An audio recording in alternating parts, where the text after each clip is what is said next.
បាទសួស្តីអ្នកនរគ្នាឥឡូវបន្ទាប់ពីយើងបាញ់ថ្នាំហើយនឹងដាក់ជីមកវារយៈពេល4ថ្ងៃហើយបងប្អូន4ថ្ងៃហើយយើងសង្កេតឃើញថាស្រូវរបស់យើងមានការប្លែកខ្លាំងមែនទែនបងប្អូនប្រែប្រួលលឿនណាស់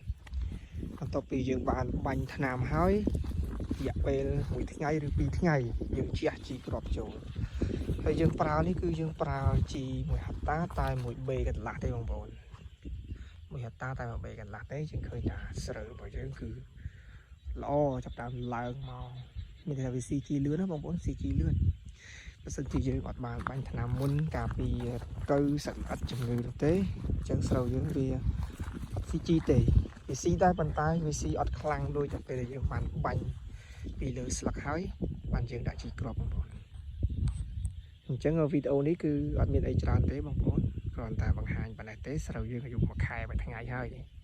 ខែ1ថ្ងៃហើយរយៈពេល10ថ្ងៃជាងទៀតយើងធ្វើការបាច់ជីផ្ដាច់បាន